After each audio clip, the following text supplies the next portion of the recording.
નમસ્કાર મિત્રો, સ્વાગત છે આપ સૌનું. હું Dixit Patel, merchant engineering college બાસણાથી.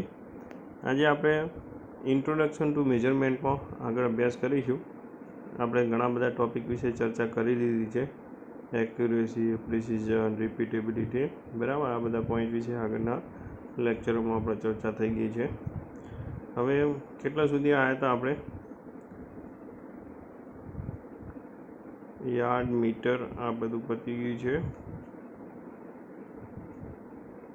Wavelength standard સુધી આવ્યા હતા, બરાબર.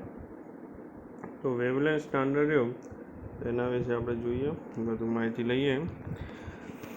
તો વેવલેન્થ સ્ટાન્ડર્ડ રહ્યો in the 11th general conference of weight and measure held in પેરિસમાં 1960માં આ સભા મળી હતી. Recommended a new standard of length known as wavelength standard, measured in terms of wavelength of the red-orange radiation of the krypton 86 isotope gas. બરાબર. શું કરેલું છે? Wavelength of the red orange radiation of the krypton 86 isotope gas using wavelength of monochromatic light as a neutral and invariable unit of length. The dependency of the working standard on the physical standard can be eliminated. બરાબર. હવે wavelength કઈ રીતનું છે? તો આ રીતે આપણે વાત કરી હતી એ રીતના. According to this standard metre is defined as આ રીતે આટલા મીટર છે ગુણ્યા wavelength of the red orange radiation of a krypton 86 atom in a vacuum. બરાબર. એટલે કહેવાનો મતલબ શું છે? તો લાઇટ સોર્સ અહીંયા જે આપેલો છે, બરાબર, લાઇટ સોર્સ એ ઓરેન્જ રેડિયેશન ઓફ ક્રિપ્ટોન 86નો છે. બરાબર. તો અહીંયાથી આ લાઇટનો સોર્સ થશે, લાઇટ ચાલુ થશે એટલે એના જે પ્રકાશના કિરણો જે રહ્યા એ કિરણો, જેમ આપણે સ્વિચ પાડીએ ટ્યુબલાઇટની, તો ટ્યુબલાઇટ આપણી ચાલુ થાય છે તો પ્રકાશ કેટલા દૂર સુધી જઈ શકે છે, બરાબર. તો એના વિશે તો એ પ્રકાશ જો એ પ્રકાશ અહીંયાથી આ રીતે ગતિ કરશે, બરાબર. આ રીતે ગતિ છે એની. હવે શું કરવાનું છે? વેવલેન્થ મેજર કરવાનું છે 1 મીટરના અંદરના ભાગે, બરાબર. હવે મેં મીટર ડિફાઇન કઈ રીતે કર્યું છે? તો 1 મીટરના અંદર આટલી વેવલેન્થ થાય છે, બરાબર. તો એ રીતે એને ડિફાઇન કર્યું છે. હવે જોઈએ ક્લાસિફિકેશન ઓફ સ્ટાન્ડર્ડ. તો કયા કયા સ્ટાન્ડર્ડ છે? તો નેશનલ સ્ટાન્ડર્ડ છે, નેશનલ રેફરન્સ સ્ટાન્ડર્ડ છે. સૌથી પહેલાં કયું આવે છે? નેશનલ સ્ટાન્ડર્ડ આવે છે. એના પછી નેશનલનો રેફરન્સ સ્ટાન્ડર્ડ આવે, એના પછી વર્કિંગ સ્ટાન્ડર્ડ આવે. વર્કિંગ સ્ટાન્ડર્ડમાંથી એક ભાગ લેબોરેટરી સ્ટાન્ડર્ડમાં જાય અને બીજો ભાગ રેફરન્સ સ્ટાન્ડર્ડ ફોર લેબોરેટરીમાં જાય, બરાબર. પાછો અહીંયાથી આ જે લેબોરેટરી સ્ટાન્ડર્ડ એ અહીંયા મેચ થઈ જાય છે, બરાબર. હવે એના પછી આ જે રેફરન્સ સ્ટાન્ડર્ડ ફોર લેબોરેટરી રહ્યો તેમાંથી એક વર્કિંગ સ્ટાન્ડર્ડમાં જશે, બરાબર, અને બીજો અહીંયા જશે વર્કિંગ રેફરન્સ સ્ટાન્ડર્ડમાં, બરાબર. આ રીતે થઈને આમાં પણ જશે અને આ રીતે નીચેની તરફ પણ જશે, બરાબર. Working standard, working reference standard અથવા તો લોઅર ગ્રેડ ગેસની, સોરી. આ શું છે? હેરારિચિકલ ક્લાસિફિકેશન ઓફ સ્ટાન્ડર્ડ વિશે. Classification of standard base on purpose, એટલે કે સ્ટાન્ડર્ડ પર્પઝ શું? રેફરન્સીસ, બરાબર. તો રેફરન્સીસ એના માટે ઉપયોગ થશે? તો રેફરન્સ માટે. કેલિબ્રેશન, તો એના માટે શું ઉપયોગ થશે? તો calibration of the inspection and working standard. હવે ઇન્સ્પેક્શન એના માટે યુઝ બાય ઇન્સ્પેક્ટર કરશે. વર્કિંગ સ્ટાન્ડર્ડ તો યુઝ બાય ઓપરેટર કરશે, બરાબર.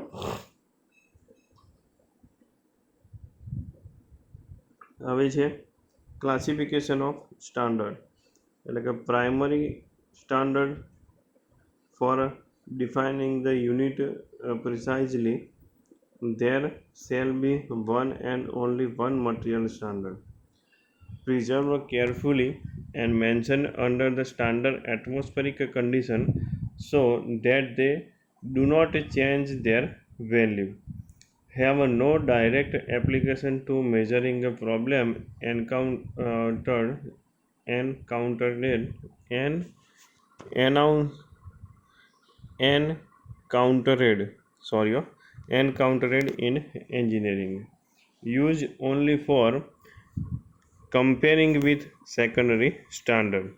એટલે કે એના ઇન્ટરનેશનલ યાર્ડ અથવા international metre are example of standard unit of length. બરાબર, તો આ ક્લાસિફિકેશન સ્ટાન્ડર્ડનું ચાલે છે. પછી સેકન્ડરી સ્ટાન્ડર્ડ રહ્યું તો એ શેના કામમાં આવશે? તો derive from primary standard and resemble closely with respect to design, material and length. Any error existing in this bar is recorded by comparison with primary standard after a long intervals. બરાબર, kept at different location under strict supervision, used for comparison with tertiary standard only when it is absolutely essential. These safeguard against those or destruction of primary standard. બરાબર, હવે બીજું છે tertiary standard. Primary and secondary standard are the ultimate control for standard, used only for reference purpose and that too at rare intervals. Territory standard are reference standard employed by NPL, used at first standard for reference in laboratory and workshop. These standards are replicas of secondary standard, used as reference for working standard. બરાબર, હવે working standard શેના માટે? તો use more frequently in workshop and laboratory. આપણે જે ઉપયોગ કરીએ છીએ, the material use to make this standard are of lower grade and cost, derive from the fundamental standard, suffer from loss of instrumental accuracy due to subsequent comparison at each level in the hierarchical chain. Working standard included both line and end standard. બરાબર, પછી line અને end standard શું છે? તો distance between the two engraved line is used to measure the length. It is called line standard અથવા તો line measurement. Yard અથવા તો મીટર. બરાબર, તો એક લાઇનથી લઈને બીજી લાઇન સુધી વચ્ચેનું ડિસ્ટન્સ તમે જે મેજર કરો છો, બરાબર, તો એ વચ્ચેનું ડિસ્ટન્સ એ શું કહેવાય? લાઇન સ્ટાન્ડર્ડ કહેવાય છે. The rule with division marked with line is widely use. એટલે કે એમાં પણ હોય, પછી સેન્ટીમીટર પણ હોય અને મીટર પણ હોય. બરાબર, તો આ રીતે તો આ વાત થઈ. હવે the distance between the two flat parallel surface, શું કીધું? Two flat parallel surfaces is use to measure the length. It is known as end standard અથવા તો એન્ડ મેજરમેન્ટ. પહેલાંમાં શું હતું? બે લાઈનો વચ્ચેનું ડિસ્ટન્સ મેજર કરવાનું હતું, એટલે એને કહેવાતું હતું લાઇન મેજરમેન્ટ. બરાબર, હવે આના અંદર શું કરવાનું? બે સરફેસીસ, આ સરફેસીસ વચ્ચેનું જે માપ રહ્યું, બરાબર, જે પેરેલલ છે એકબીજાને, એનું મેજર કરવાનું છે. બરાબર, the distance between the two flat parallel surface is use to measure the length. It is known as end standard અથવા તો એન્ડ મેજરમેન્ટ. ઓકે, તો અહીંયા આપણે વાત થઈ. પછી the end faces of the end standard are hardened to reduce the wear and left flat and parallel to a very high degree of accuracy. બરાબર, and surfaces રહ્યું એને વેરી હાર્ડન કરેલું હોય, ઘસારો ના પડે એના માટે. અને લેફ્ટ ફ્લેટ એન્ડ પેરેલલ, એકદમ ફિનિશિંગવાળું અને એકબીજાને પેરેલલ હોય એવી હાઈ ડિગ્રી ઓફ એક્યુરેસીથી એનું મેન્યુફેક્ચરિંગ કર્યું હોય. Extensive use for precision measurement in workshop and laboratory. એટલે કે સ્લીપ ગેજ છે, એન્ડ બાર છે, એન્ડ ઓફ માઇક્રોમીટર, એનવિલ છે, વર્નિયર કેલિપર છે. તો આ બધા શેમાં થશે?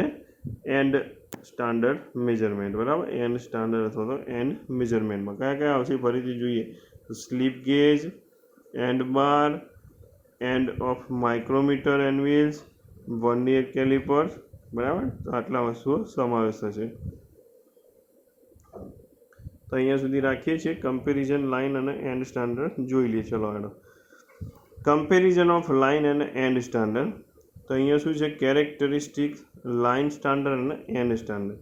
તો પ્રિન્સિપલ શું છે ઓફ મેજરમેન્ટનો? તો distance between the two engrave line is use to measure length, બરાબર. Distance between the two flat and parallel surface are used as a measured in a length. The accuracy of measurement, limited accuracy of area plus minus 0.2 mm. Magnifying lens अथवा तो microscope is required for high accuracy. High accuracy measurement close tolerance up to जो अकेलो difference છે plus minus 0.0003 વખત 0 એના પછી 5 છે, બરાબર. જ્યારે આમાં 0.2 હતું તો આટલો કેન બી ઓબ્ટેન, બરાબર. બંનેમાં ડિફરન્સ છે. પછી easy end time of measurement.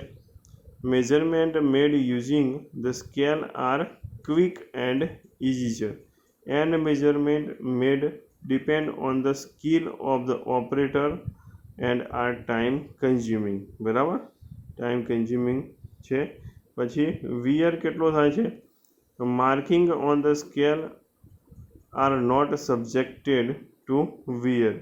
Wear may occur on the leading end which result in undersizing, બરાબર. Measuring surface are subjectively to wear. Alignment. The alignment with the axis of measurement is not easy as they do not contain built-in datum, બરાબર.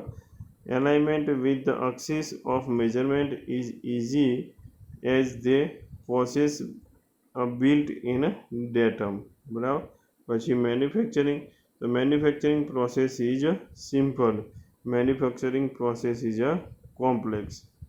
Cost is low. Cost is high, બરાબર. તો આ વસ્તુ થઈ. પછી parallax effect. Subjected to parallax effect, no parallax error. Their use dependent on the feel of the operator. Ringing do not exist. Slip gauges are rung together to build the required size. Example scale એટલે કે yard અથવા તો metre. આના એક્ઝામ્પલમાં slip gauge છે, end bar છે, end of micrometer end wheel છે અને વર્નિયર કેલિપર છે, બરાબર. હવે અહીંયા સુધી આપણે રાખીએ છીએ.